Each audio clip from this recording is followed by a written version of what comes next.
Hey guys, welcome back. This is part 8 of the MGA restoration. We're going to go ahead and start off with this front panel. We're going to get the gasket on there and then get this fastened down officially. I think this bolt right here is 100 foot-pounds. And then we'll torque down the camshaft timing gear as well. That's 100 foot-pounds as well, I'm pretty sure. So we'll get this off here, get the gasket ready, get everything tightened up in there, and ready for the final install of this.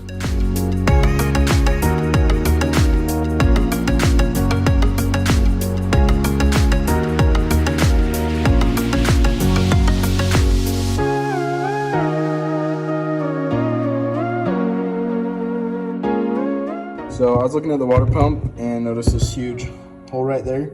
There's one on the bottom as well, right there. It's definitely not machined, but it's probably just the weeping hole because it's behind the seal right there. But we're just gonna go ahead and order a new one anyways because it's only 37 bucks for a new one. So we'll get one of those ordered in. They're in stock, so it should be here pretty quick. So we won't be getting the water pump on quite yet, but as soon as that comes in, we'll throw it on. And we have our gasket right here for that. Here's the gasket for the timing cover.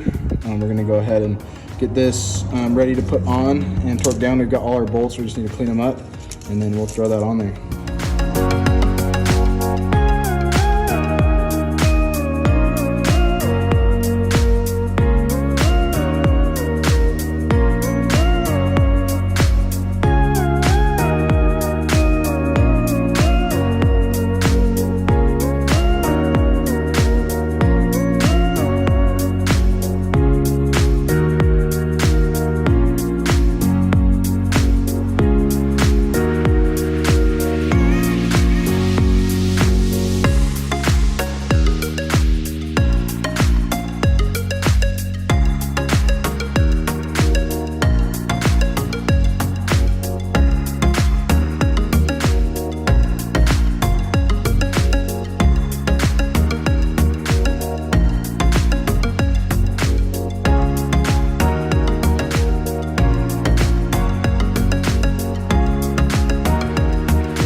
So don't get too excited. I'm not this far.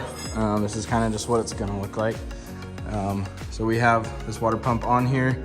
This is the one that we're just gonna buy a new one and probably paint it the same color. So that's being replaced. But we have the top fan pulley mounted on there with the fan. We're probably gonna clear coat this fan too because this paint is crappy. It's just chipping. So then we have the generator. Not really an alternator, I guess. It's a generator is what they call it, mounted on here. This is definitely not permanent. This is just kind of fitting it up to see how it's lining up and all that. So, and we don't really have a tensioner. This is our tensioner. It's just an adjusting link pretty much. So you kind of just pull it up hand tight and then tighten it down right there. So that's how that works. So we got this mounted on here permanently. Lock tabs locked down. This is torqued down to 100 foot-pounds. And everything in there is permanent. We've got the gasket in there nice and sealed up tight, so there's gonna be no oil leaks. And then we also added the drain plug with the rubber gasket, so that pretty much makes it, besides the oil filter, makes it completely ready to have oil poured in it. And then we just need to put the valve cover on. I just wanna wait on that a little bit. But man, it's looking really nice. I love the red and yellow color together. For some reason, just looks really nice. We also got this mounted on here. This is just the heater valve. So as you pull the lever, this opens up, lets your hot coolant go through the heater exchanger and then gets blown into the car. So that's installed on there with the gasket. Let's go ahead and start on this distributor and get it torn apart and get this completely rebuilt. All right, so here is our distributor. Let me take this cap off real fast. I'm gonna be honest, I don't know anything about distributors except their function. I've never rebuilt a distributor before, so I'm kind of blind walking into this. I watched a couple of videos on them. I do know that this is driven from that part of the engine right here. I'll show you real quick. So right in here is our distributor drive. So that portion right there fits into there, and that's what spins it. And then that shaft is connected directly to this point on top. And this little gold piece right here on top is what goes against each of the 4 prongs on the cap. So there's 4 different prongs, and those all will carry the spark up to the spark plugs. But basically, if you see as I spin this portion right here opens and closes just like that. So that's what delivers the spark right there. And then here's the condenser. I know we have one of these to replace that with, but this thing definitely needs a good cleaning and probably needs to be re-lubricated.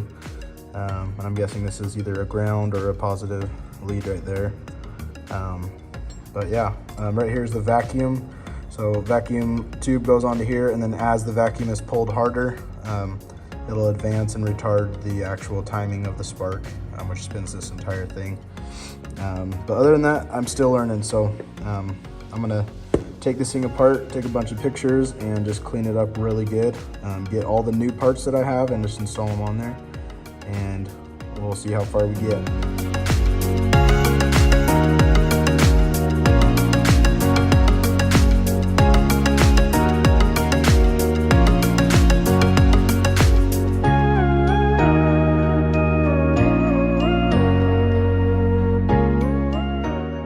All right, so we have a new rotor, a new contactor, and a new condenser, which is great. That's kind of the main components of it.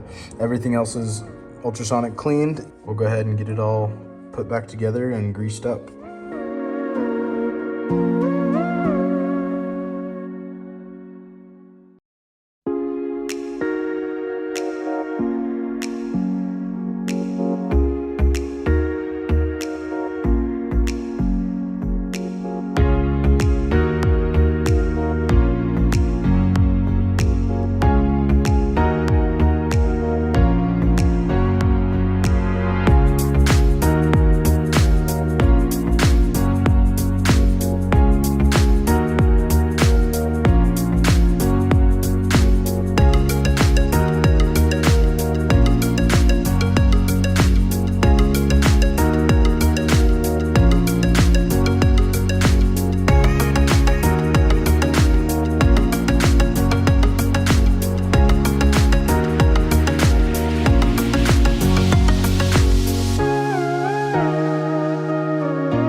Distributor is complete. We have a new condenser right here that's fastened down, goes around to here. Both of these points connect right there, and right there that goes up to this lead. Both of these plates have been ultrasonic cleaned. Well, pretty much everything was ultrasonic cleaned internally, and then that main shaft in there was re-lubricated, and the bottom spring looks almost like a clutch where they fly out to the side as they're spinning. Those two were cleaned. So everything's been cleaned and re-lubed properly. This whole section right here and this section is brand new. Condenser's brand new. This rotor's brand new up top. So we have a nice, healthy, good working distributor. I'm gonna put the cap on. I'm gonna clean the cap a little bit. It's a little dusty, and then throw that cap on, and then we can install it into the engine.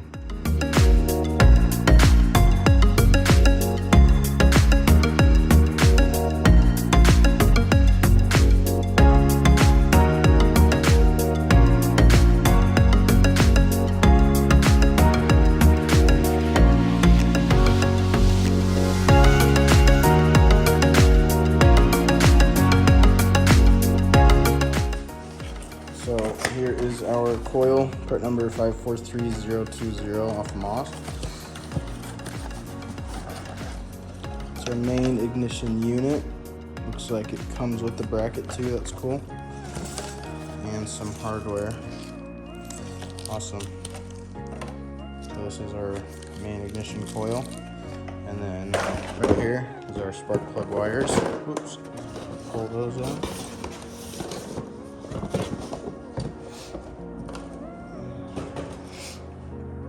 We have 4 for the spark plugs and then 1 that goes to the actual distributor.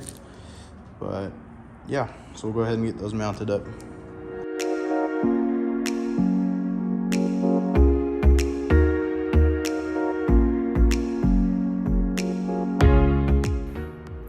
First things first, my garage is a nightmare to say the least. So I'm gonna get everything cleaned up. And we also just kind of splurged a little bit with, well, we got some good tools. Some of it's for my HVAC job, but we got oil for the MGA, Castrol GTX Classic, which has a high zinc content that's meant for engines like this. It's meant for flat tappet engines, so which is what this is. This has a high zinc nitrate or something content in the oil. So we got the official oil for the engine. We got the oil filter it needs.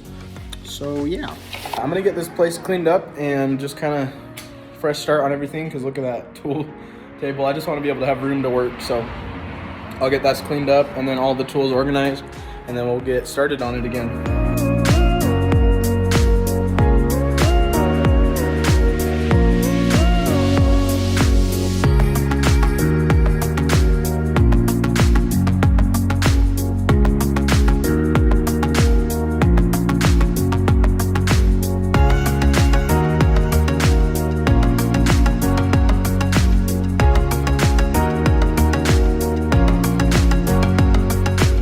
Hey guys, so we're just testing the generator real quick. Basically what we have going on here is we have a 12-volt battery. It's hooked up to the ground of the generator and the positive lead right there. And then over here we have this grounded, and then we have it hooked up to where the power output lead is right there. So it needs a supply of 12 volts in order to function, and then it will output about 14 volts. So you can see with the battery hooked up and the voltmeter up on the leads, we can see as I start spinning this with a drill, you can see the volts start to climb. If I do it fast enough,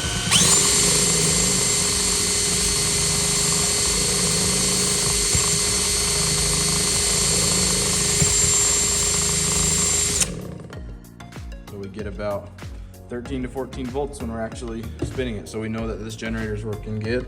I'm gonna go ahead and check the brushes in there and make sure they're good. I do have a new set of them anyway, so I'll probably just throw them in there.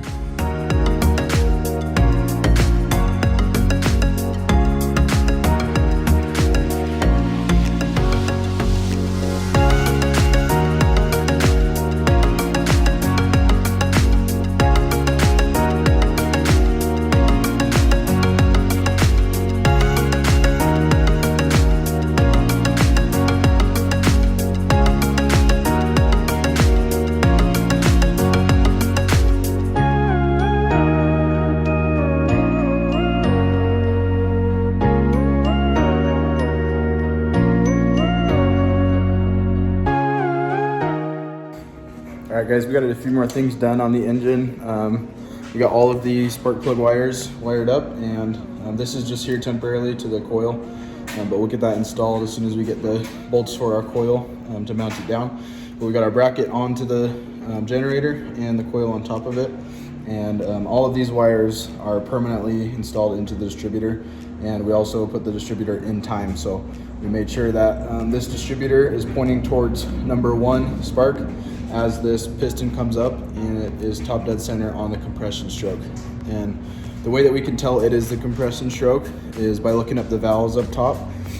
Basically we just spin the engine over, and then we look for our exhaust valve to go down, and then right after that the intake valve should go back down, and then you bring it around one more time, and as that piston comes back up, that is when you want the spark to happen, right at top dead center, and that would be the compression stroke. So we made sure that that piston was right at the very top and it was on the compression stroke, and then we look down here at our distributor, take the cap off, and our little rotor is pointing right towards number 1, which would be this one. So that is in time now with the distributor. So as the engine first starts, should be perfectly in time as far as the spark. So all of this stuff is fitted up right now just to check for alignment and just parts fitting and everything. We are waiting for our new water pump that should be in here probably tomorrow or the next day. So we'll get that water pump installed with its new gasket that we have over there.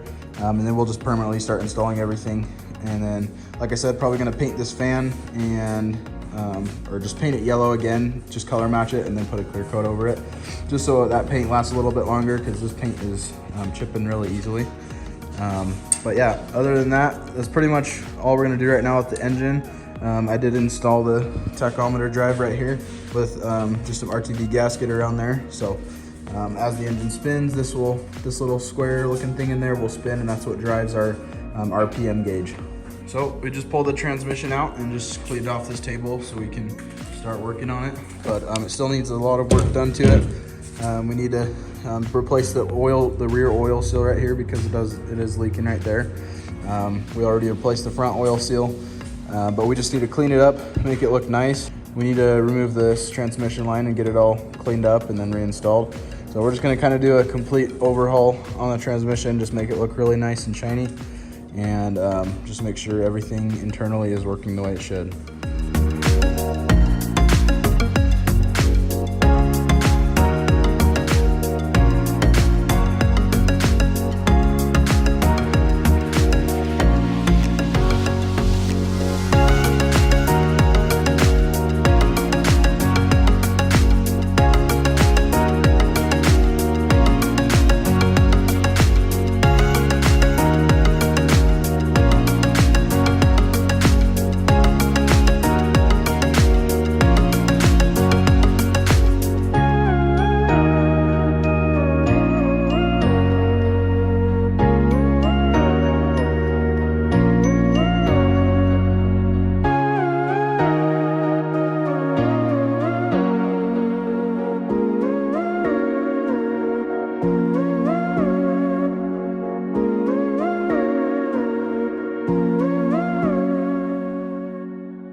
Hey guys, it's been a few days since I was shooting last with the transmission.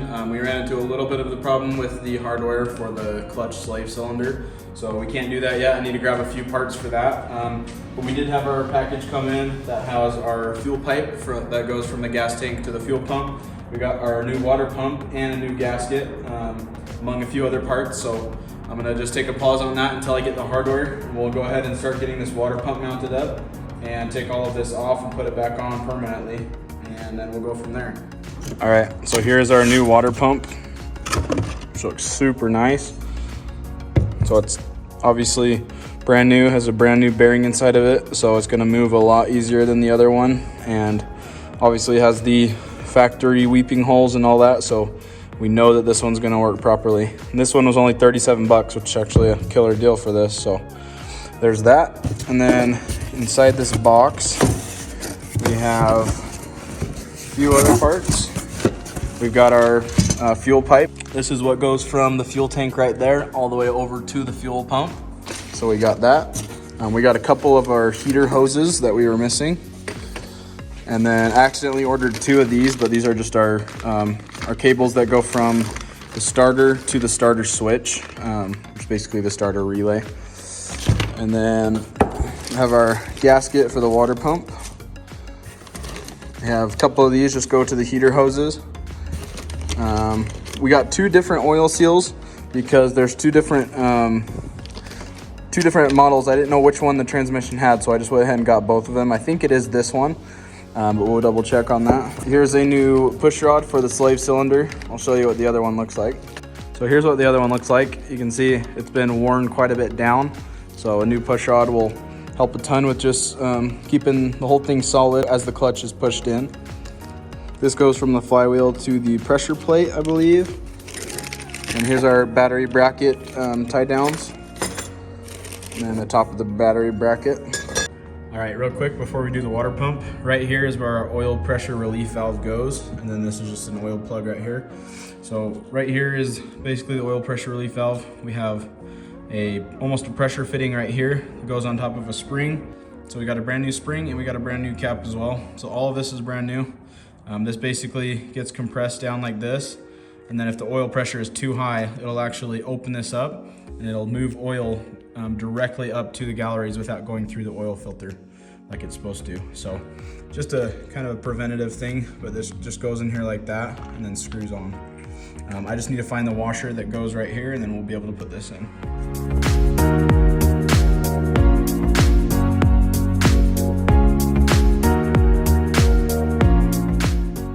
All right, oil pressure relief valve is in with the spring and the actual valve. And then this new oil plug is in, looks nice and shiny. So we'll go ahead and get into the water pump and get that all off there.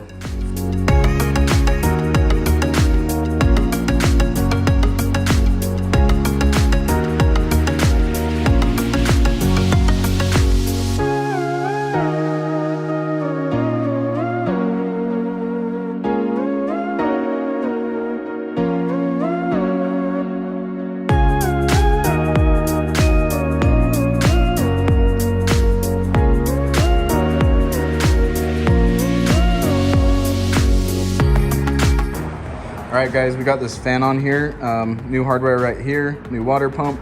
We put the pulley on there and then we tightened this up as tight as we could and then locked that nut down on the adjuster. So every belt's all nice and tight and then everything's in alignment pretty dang good. So we are sitting pretty. So I'm gonna go to Harbor Freight real quick and just grab an engine leveler so that we can hook up both sides to this and not bend these around left and right. They can just be pulling straight up on the engine. And then we'll be able to get this engine off the stand and then we can start doing the back end stuff. We need to get that engine plate on here and then we can put like the pressure plate and clutch and all that and then we can mate this up to the transmission. So I'm gonna run and grab that stuff real fast.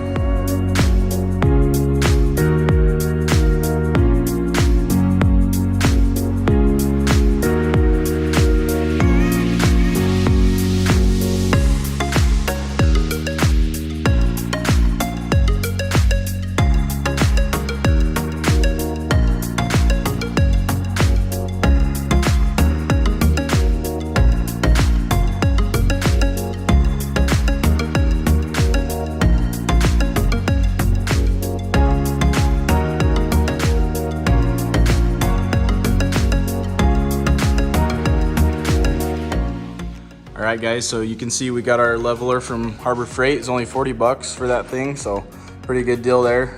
We got it hooked up to the engine and we got the engine taken off of the engine stand. Right now we're working on the rear engine plate right here that mounts to the transmission. So this is mounted up here with a few 3/8 bolts and then we need a few more 5/16 bolts to go right here.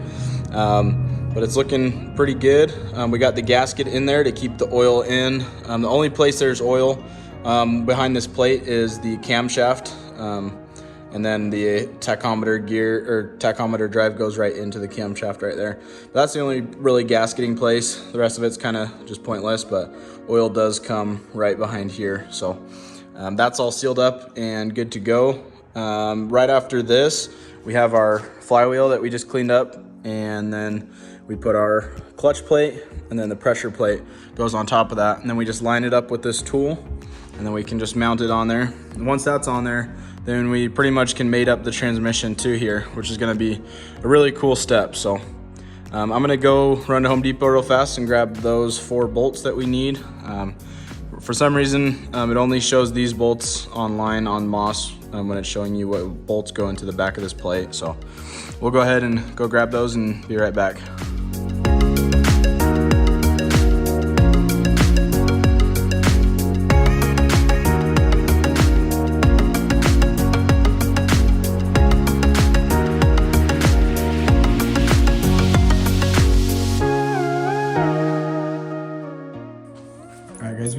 these bolts for the actual slave cylinder for the transmission, so we're gonna go ahead and keep working on that.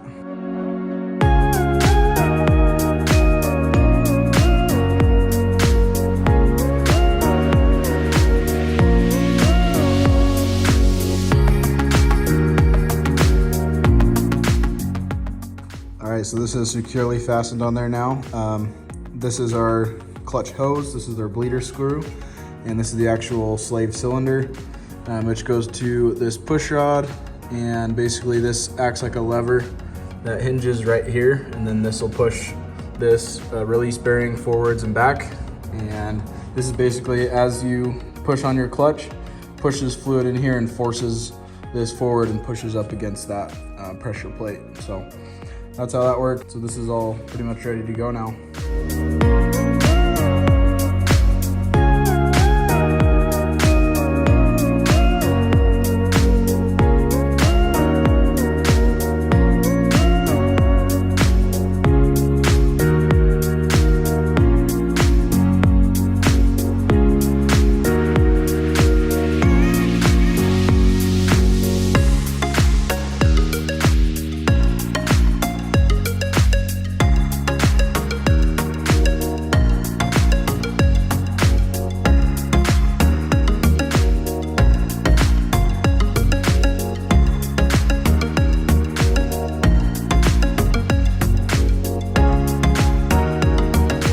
Alright, so I wanted to stop here real quick and kind of explain what I'm doing.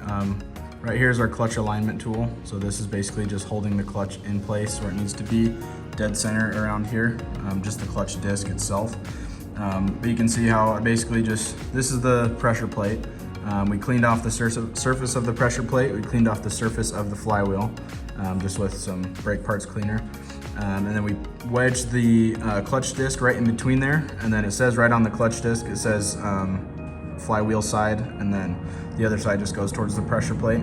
So we basically set this pressure plate just like this, and then set the clutch disc on it the right way, and then we just slid the clutch tool up through it just like that, and then put it up against the flywheel. And then there's these two alignment pins right here. It doesn't matter which way it is, it can go like this or like this. So we just put that on there and then put one screw in to hold it down, just to hold it on there. And then basically what we're doing with these 6 screws, or these 6 bolts, is we're working our way around, going like a cross pattern like this to put the most even amount of pressure we can all the way. So we just basically have a torque sequence from one side to the other side, and then work your way all the way around just like that. It doesn't matter how you do it, you just want to basically put these bolts around as evenly as possible without doing one side really hard and then the other side. You want it to be pushed in as evenly as possible. So I pretty much just barely did like a quarter of a turn each time, until it takes a long time and it's really tedious, but you really want to be careful to push this clutch plate in evenly between here. So right now it's at 10 foot-pounds on each one. It needs to go up to 35. So we already did 10 foot-pounds all the way around. We're gonna do 15 and do that same torque sequence, and then 20, 25, 30, and then 35. So it's gonna take a while, a lot of torquing, but it's gonna make sure that this plate is completely evenly torqued all the way down.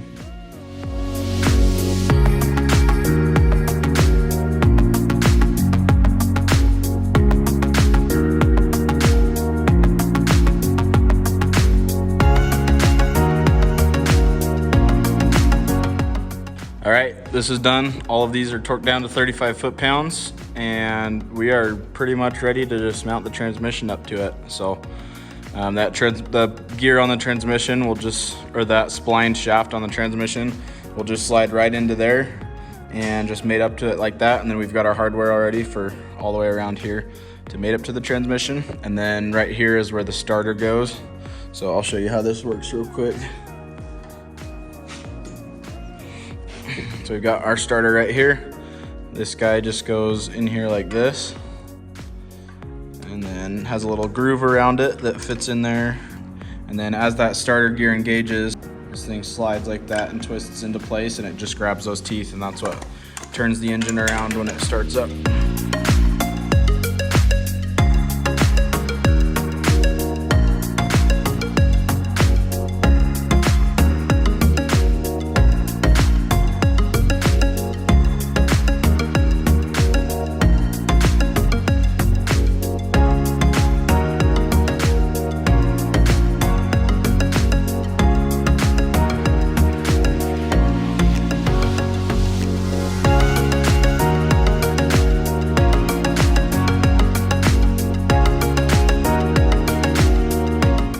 right, guys, we're at that point where we can actually test it and crank the engine over. We just have a ground right here going to a ground on the battery, and the positive lead would just go to the starter switch right here, and that goes right to the starter. So just by pulling that little thing out, we can actually jump it and then get the starter to turn the engine around.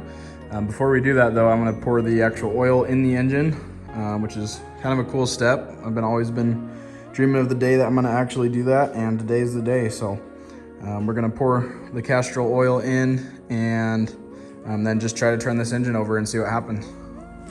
So I just realized there's actually this fitting right here for the oil gauge is probably gonna spray out oil if we crank the engine over with oil in there. So we're just gonna wait till it's in the car to do stuff like that and crank it over. But I did just bump it a little bit and it twisted over a little bit. So we know the starter's good.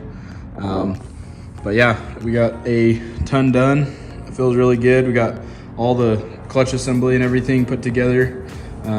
Pretty much everything with the engine is done. We just have to tighten a few things down, but yeah, it's looking good. So we're probably gonna call it a wrap for this video. Sorry it's been kind of all over the place. It definitely is a lot of footage and a lot of different things that I've done in this video, kind of just spread out over a few days. So it's kind of been all over the place, but I've just tried to at least, in general, we have all of these external fittings on the engine hooked up. We got the generator on there, the fan, ignition coils, the distributor done, and all the spark plugs. And then we have pretty much the whole transmission is ready to go. It's all sandblasted and cleaned up, fresh seals. Shifter's been ultrasonic cleaned and put on there with its gasket. And then we just mounted up all the clutch parts. We have the clutch slave cylinder on there with the clutch hose, and then we mounted up the starter. So that's about it for this video. If you have any questions, let me know. Thank you for watching, and hopefully the next video I'll try to kind of be more organized and just write out a bullet list of what I'm gonna do beforehand, and then we could just hit all those things in the video. It's kind of hard sometimes because things don't always go as planned, and I might be missing parts for this project or that project, so I kind of can't just say I can do this and this and this and just knock it out, because I always run into a problem here and there. So kind of just bear with me and try to enjoy as much as possible. But I'm enjoying the heck out of it, and I'm learning a ton. I thought I knew everything about cars, but I pretty much learn something every day. So it's really exciting to go through this process and just learn as you go. But things are really getting done. It's a really good feeling to have the transmission actually made it up to the engine now. Now it's pretty much time to just drop it in the car and start getting everything put together that way. So in the next video, we'll probably have the engine and the transmission into the car, which will be pretty cool. I just called Moss about the leaf springs, and they told me it's gonna be 90 days before they even get any sent to their factory. And then after that, I need to wait, probably five days to a week to actually get them. So I'm just kind of bummed out by that, but we gotta get those, have to wait. The old ones were just trash, so I had to get new ones anyways. But so yeah, we're just waiting on those, and then as soon as I have those, it's freaking go time with the whole rear suspension and drivetrain and stuff. So anyways, thanks for watching. Appreciate all the views, appreciate all the support. Keep giving me advice and comments on what I can do better, and we will see you in the next one. See you guys later.